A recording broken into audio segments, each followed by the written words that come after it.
Assalamualaikum warahmatullahi wabarakatuh. Alhamdulillah alladzi bi ni'matihi tatimmu shalihan. Segala puji bagi Allah Jalla Jalaluh yang karena nikmatnya kebaikan-kebaikan menjadi sempurna. Yang karena rahmatnya niat-niat baik hamba dapat terlaksana.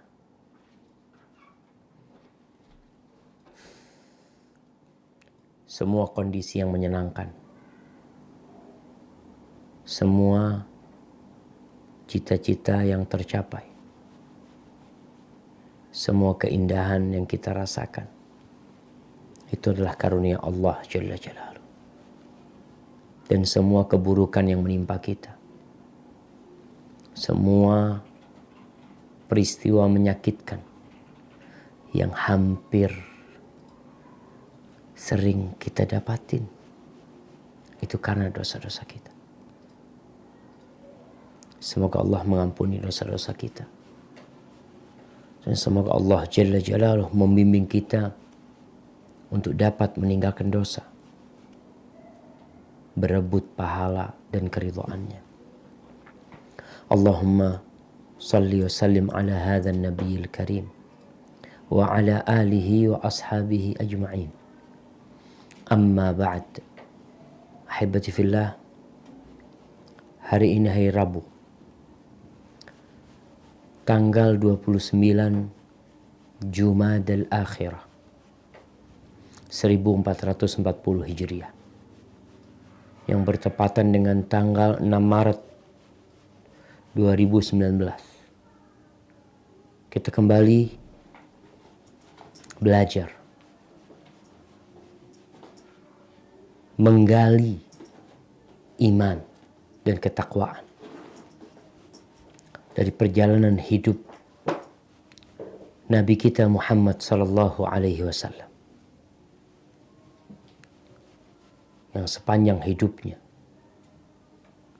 beliau telah berkorban dan berjuang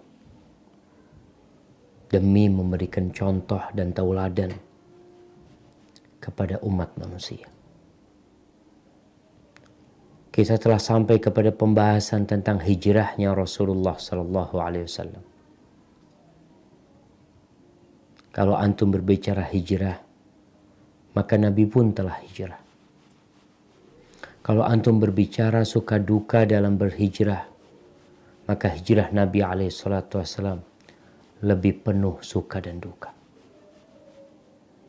Kalau antum berbicara pengorbanan ketika hijrah, maka ketahuilah Rasulullah sallallahu alaihi wasallam rela meninggalkan Ka'bah, Baitullah,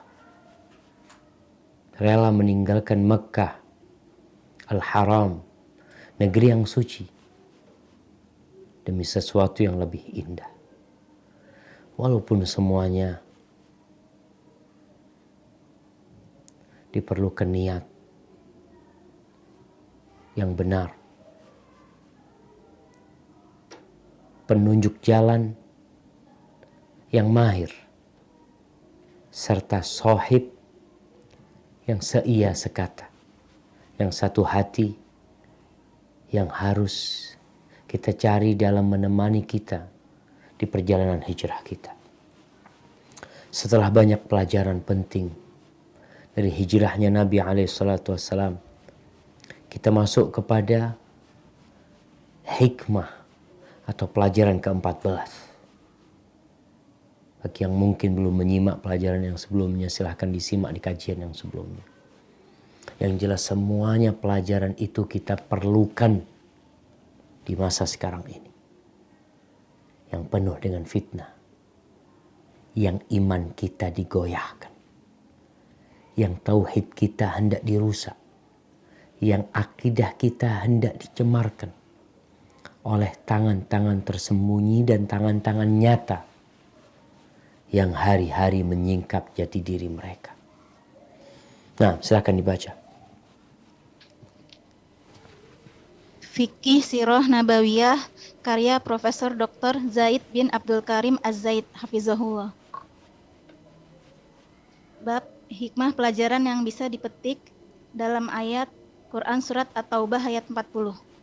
Dalam ayat ini ada banyak Dibaca pelajaran. dulu ayatnya. Allah berfirman, Illa tansuruhu faqad nasarahu Allahu id akhrajahul ladzina kafaru thaniyasnaini idhuma fil ghari id yaqulu li sahibihi la tahzan innallaha ma'ana fa'anzalallahu sakinatahu alaihi wa ayyadahu bijunud lam tarauha wa ja'ala kalimatal ladzina kafarus sufla wa kalimatullahi hiyal ulya wallahu azizun hakim.